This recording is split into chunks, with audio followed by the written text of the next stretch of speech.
Pemirsa, Dr. Richard Lee akan menjalani sidang perdana pra-peradilan di Pengadilan Negeri Jakarta Selatan hari ini. Pra-peradilan menguji keabsahan prosedur penetapan status tersangka terkait tindak pidana pelanggaran perlindungan konsumen dan kesehatan.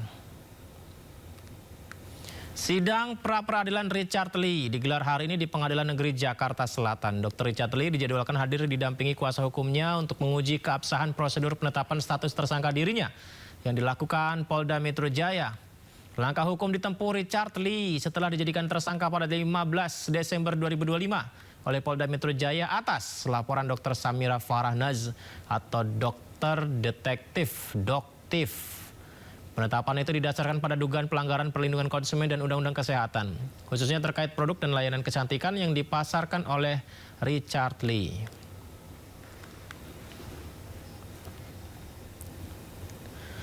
Informasi lain, Kejaksaan mengembalikan berkas perkara Roy Suryo CS terkait kasus tudingan ijazah palsu Presiden ke-7 RI Joko Widodo kepada penyidik kepolisian.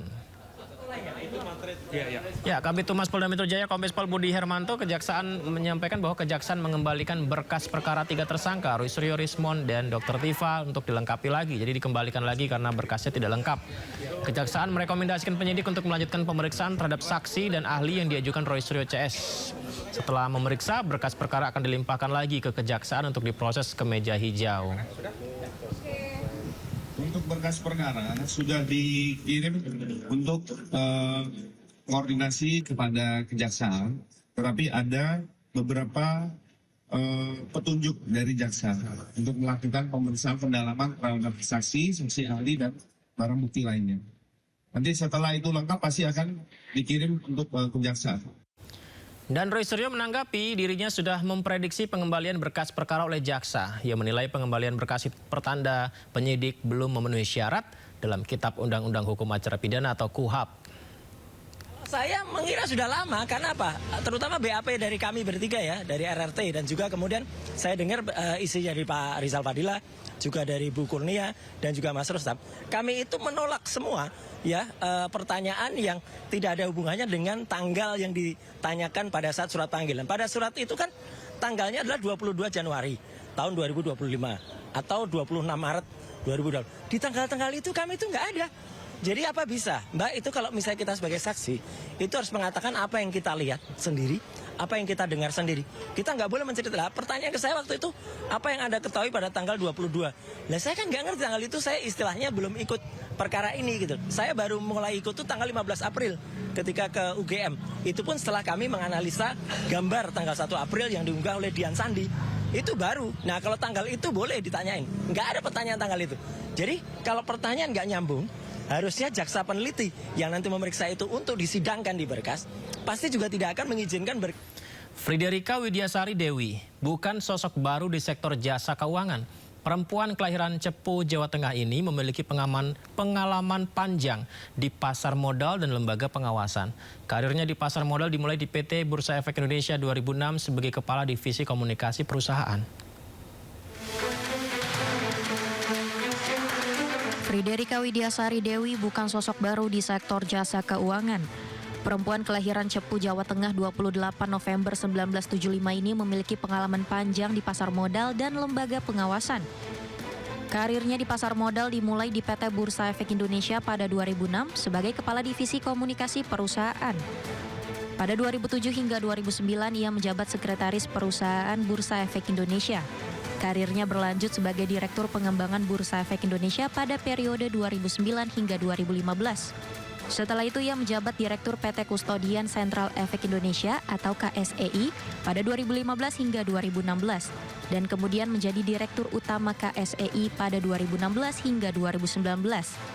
Pada 2020 hingga 2022, Friderika dipercaya memimpin PT BRI Dana Reksa Sekuritas sebagai Direktur Utama.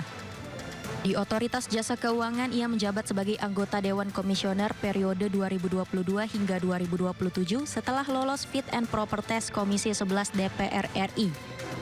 Sejak 2023, ia juga menjadi koordinator Dewan Pembina Satgas Pasti dan Indonesia Anti-Scam Center yang berfokus pada pemberantasan aktivitas keuangan ilegal. Dari sisi akademik, Friderika meraih gelar sarjana ekonomi dari Universitas Gadjah Mada pada 2001. Ia melanjutkan studi dan memperoleh gelar Master of Business Administration dari California State University Amerika Serikat pada 2004. Ia juga meraih gelar doktor pendidikan dengan predikat cum laude dari Universitas Gadjah Mada pada 2019. Di tengah dinamika pasar, penunjukan Friederika sebagai pejabat pengganti terjadi setelah sejumlah pimpinan OJK menyatakan mundur di tengah volatilitas indeks harga saham gabungan dalam beberapa hari terakhir. Bursa Efek Indonesia menegaskan data kepemilikan saham di bawah 5% akan dibuka mulai awal Februari 2026, di mana kebijakan ini ditempuh untuk meningkatkan transparansi pasar, memperdalam basis investor, dan menyelaraskan praktik pasar modal Indonesia dengan standar bursa global. Direktur Pengembangan Bursa Efek Indonesia Jeffrey Hendrik menegaskan bahwa pembukaan data kepemilikan saham menjadi bagian dari strategi memperkuat sisi permintaan atau demand, khususnya untuk menarik lebih banyak investor asing dan mendukung peningkatan bobot Indonesia dalam konstituen indeks global. Menurut Jeffrey, dengan meningkatkan keterbukaan, investor diharapkan memperoleh gambaran yang lebih utuh mengenai struktur kepemilikan saham di pasar modal Indonesia. Selain membuka data kepemilikan saham, Bursa Efek juga menyiapkan langkah lanjutan untuk memperjelas profil investor bertransaksi di pasar modal. Bersama Kustodian Sentral Efek Indonesia atau KSEI, BEI, Bursa Efek Indonesia akan memperinci klasifikasi tipe investor agar lebih sejalan dengan praktik-praktik internasional.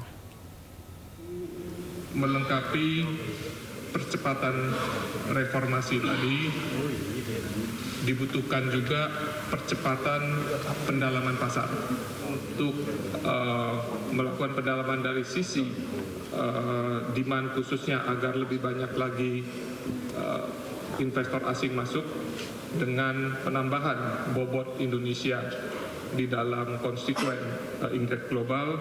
Antara lain adalah tadi juga sudah disampaikan, kami SRO akan meningkatkan disclosure, melengkapi disclosure yang sudah kami sampaikan kepada publik melalui website Bursa Efek Indonesia di awal Januari kemarin. Kami akan meningkatkan lagi disclosure data kepemilikan saham secara lebih granular, termasuk untuk data kepemilikan saham atau shareholders name di bawah 5%. Pemerintah bersama Otoritas Jasa Keuangan OJK dan Bursa Efek Indonesia menyiapkan 8 rencana aksi mempercepat reformasi integritas pasar modal Indonesia. Langkah yang ditempuh menyusul pengumuman signifikan dari penyedia indeks global Morgan Stanley Capital International atau MSCI.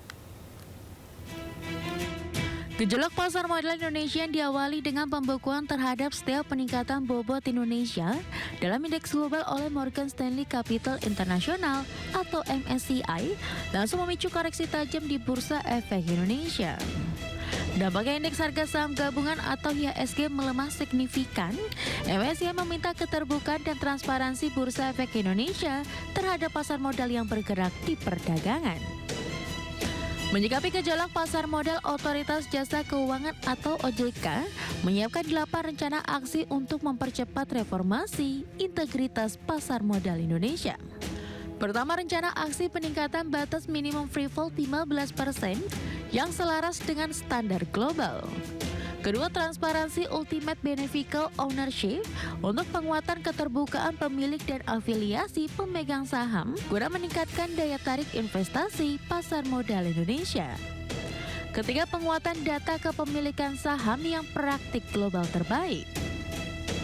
Rencana keempat, demutualisasi Bursa Efek Indonesia guna meningkatkan tata kelola serta mengurangi potensi konflik kepentingan. Dan rencana kelima, penegakan peraturan dan sanksi secara tegas dan berkelanjutan. Aksi keenam, peningkatan standar governance, yakni kewajiban potensi atau sertifikasi profesi bagi penyusun laporan keuangan. Ketujuh, pendalaman pasar secara terintegrasi yang memperkuat peran pasar modal sebagai sumber pembiayaan jangka panjang. Dan rencana yang terakhir, kolaborasi dengan para pemangku kepentingan secara berkelanjutan. Dengan upaya 8 jurus penguatan pasar modal ini, pemerintah dan otoritas terkait mengedepankan likuiditas dan tata kelola pasar modal yang dinilai menentukan minat investor global.